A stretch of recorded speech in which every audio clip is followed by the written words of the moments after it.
अक्सर आप लोगों ने देखा होगा सफाई कर्मचारियों को लेकर, मैनुअल स्कैवेंजिंग को लेकर हमारी अदालतें, हमारा सर्वोच्च न्यायालय की बात हो रही है और हमारे जो मानवाधिकार संगठन हैं ये चिंता जताते रहते हैं। तो इसके बारे में एक सामान्य जानकारी देख लेते हैं। मैनुअल स्कैवेंजिंग आखिर क्या है उस पर भी हम लोग बात करेंगे और मैनुअल स्कैवेंजर्स के सामने आने वाली प्रमुख समस्याएं, चुनौतियां क्या हैं, उन चुनौतियों के बारे में भी बात करेंगे। मैनुअल स्कैवेंजिंग पर सर्वोच्च न्यायालय के दिशा निर्देश क्या कहते हैं, क्या है, उन्हें भी देखेंगे। और हमारी जो सरकार है इसने मैनुअल स्कैवेंजिंग को रोकने के लिए क्या कदम उठाए हुए हैं, कौन सी पहल की हुई है, उनके बारे में बात करेंगे। देखिए हमारा प्यारा भारत आप लोगों को दिखाई दे रहा है। तो मैनुअल स्कैवेंजिंग से आशय किसी व्यक्ति द्वारा बिना किसी विशेष सुरक्षा उपकरण के अपने हाथों से मानवीय अपशिष्ट की सफाई करने से है। और अक्सर आप लोग देखते भी रहते होंगे इस तरह के लोगों को।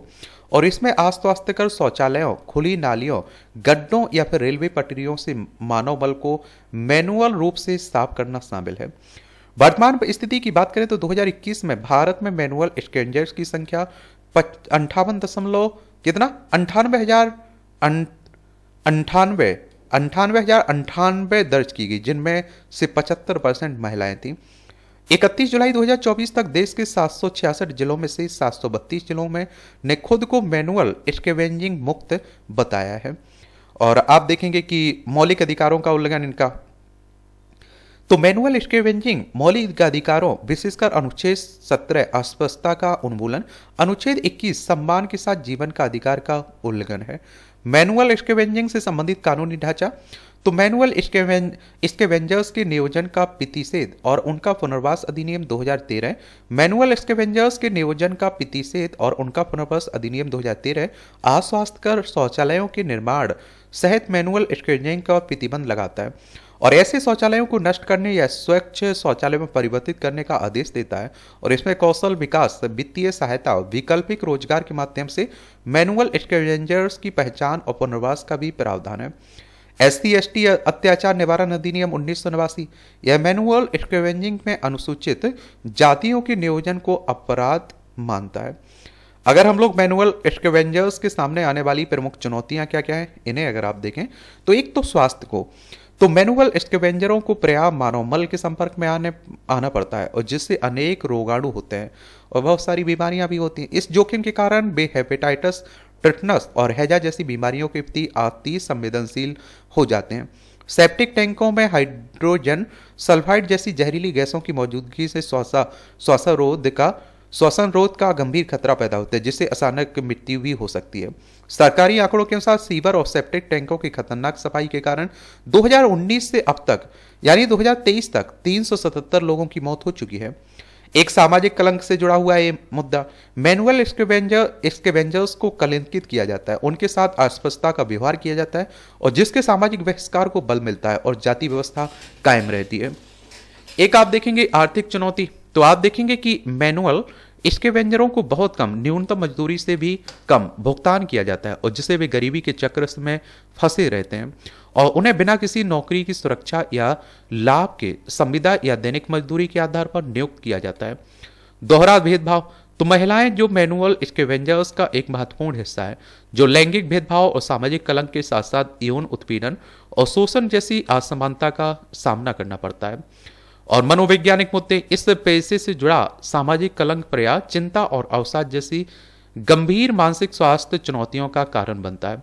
नशीली दवाओं का प्रयोग, अपने अनिश्चित कार्य के तनाव और कलंक से निपटने के लिए कई मैनुअल स्कैवेंजर्स नशीली दवाओं का प्रयोग करते हैं, जिससे उनकी स्वास्थ्य समस्याएं और बढ़ जाती हैं। क्या हो जाती? समस्याएं और बढ़ जाती हैं। देखिए मैनुअल स्कैवेंजिंग पर सर्वोच्च न्यायालय के दिशा निर्देश क्या है। सुप्रीम कोर्ट की बात हो रही है। संविधान के अनुच्छेद 124 के तहत सुप्रीम कोर्ट की स्थापना की बात की गई। 28 जनवरी 1950 में स्थापना हुई थी। डॉक्टर बलराम सिंह मामला 2023, सर्वोच्च न्यायालय ने मैनुअल स्कैवेंजिंग के पूर्ण उन्मूलन हेतु केंद्र, राज्य एवं केंद्र शासित प्रदेशों को 14 निर्देश जारी किए, जिनमें अनुकूल नीतियां बनाने, पुनर्वास, मुआवजा आदि शामिल है। उनमें से कुछ इस प्रकार हैं। मैनुअल सीवर सफाई प्रथा का उन्मूलन, मैनुअल सीवर सफाई को समाप्त करने के लिए चरणबद्ध उपाय करना, सीवेज श्रमिकों का पुनर्वास मुआवजा, मृत्यु पर 30 लाख रुपए, विकलांगता पर 10 से 20 लाख रुपए, और निकटतम आप देखते हैं कि क्या, निकटतम रिश्तेदारों के लिए रोजगार तथा आश्रितों के लिए शिक्षा के प्रावधान, और आउटसोर्स कार्य हेतु जवाबदेही तंत्र का प्रावधान, जिसमें आप देखिए अनुबंध रद्द करना एवं दंड शामिल है। मुआवजे में आप देखिए नालसा की भागीदारी, मुआवजा संवितरण और प्रबंधन में NALSA की भागीदारी का प्रावधान है। निगरानी एवं पारदर्शिता, मृत्यु मुआवजा और पुनर्वास की निगरानी हेतु एक पोर्टल का प्रावधान, और मैनुअल स्कैनिंग को रोकने के लिए भारत की क्या क्या पहल है, एक सफाई मित्र सुरक्षा चैलेंज, स्वच्छता अभियान ऐप, ये राष्ट्रीय आप देखिए गरिमा अभियान, राष्ट्रीय सफाई कर्मचारी आयोग, स्वच्छता उद्यमी योजना, पूर्व शिक्षण की मान्यता, नमस्ते, या आप देखिए मशीनी की स्वच्छता परिस्थिति तंत्र के लिए राष्ट्रीय कार्रवाई, और आप देखेंगे आपातकालीन प्रतिक्रिया स्वच्छता इकाई, एक पेशेवर अच्छी तरह से प्रशिक्षित एवं पर्याप्त रूप से सुसज्जित कार्यबल विकसित करने पर केंद्रित है, ये भी याद रखिएगा। और तकनीकी पहलों में अगर आप लोग देखें तो इसमें आप देखिए बैंडिकूट रोबोट, यह सीवर लाइनों की सफाई एवं निरीक्षण में सहायक है। एंडोबोट और स्वस्थ AI, यह जल प्रदूषण, अपव्यय और एवं सीवर ओवरफ्लो का पता लगाने तथा उसे कम करने के लिए पाइपलाइनों के प्रबंधन पर केंद्रित है। रोबो ड्रेन सिस्टम, यह भूमिगत शिविरों की सफाई के लिए स्वचालित रोबोटिक प्रौद्योगिकी है। वैक्यूम ट्रैक, ये आप देखें इसके तहत मानव प्रवेश के बिना सीवरेज अपशिष्ट को साफ करने के लिए शक्तिशाली पंपों का उपयोग करना शामिल है इसमें। और देखिए मानव अधिकार आयोग का भी चर्चा हुई है ना, तो इसके बारे में भी एक सामान्य जानकारी रखिएगा। मैं बात कर रहा हूं किसकी, NHRC की। NHRC के अनुसार मानवाधिकार व्यक्ति के जीवन, स्वतंत्रता, समानता और गरिमा से संबंधित अधिकार है और जिनकी सुनिश्चितता संविधान द्वारा की गई है। और आप देखिए ये अंतर्राष्ट्रीय अनुबंधों में सन्निहित है जो भारत के में न्यायालयों द्वारा लागू किए जाते हैं। भारत में मानवाधिकारों का प्रहरी है। इसकी स्थापना 1993 में मानवाधिकार की सार्वभौम घोषणा के अनुरूप है। मानवाधिकार संरक्षण अधिनियम 1993 के तहत इसकी स्थापना की गई थी। और राज्य में आप देखिए राज्य मानवाधिकार आयोग होता है। सदस्यों की राज्य में आप देखिए सदस्यों की नियुक्ति कौन करता है, राज्यपाल द्वारा, और सदस्यों का निष्कासन राष्ट्रपति द्वारा किया जाता है। राज्य के संदर्भ में बात हो रही है। और मानवाधिकार दिवस भी 10 दिसंबर को मनाया जाता है, ये भी आप लोग याद रखिएगा। और जो NHRC के सदस्य होते हैं ना, इसमें आप देखिए 5 पूर्णकालिक सदस्य होते हैं, 7 मानद सदस्य होते हैं, अध्यक्ष सेवानिवृत्त CGI SC के न्यायाधीश होते हैं, प्रशासनिक प्रमुख महासचिव होता है। और इसमें नियुक्ति की बात करें तो 6 सदस्यीय समिति करती है नियुक्ति। प्रधानमंत्री, लोकसभा अध्यक्ष, राज्यसभा उपाध्यक्ष, केंद्रीय गृह मंत्री, संसद के दोनों सदनों के विपक्ष के नेता की सिफारिशों पर राष्ट्रपति द्वारा नियुक्त सभी सदस्य होते हैं।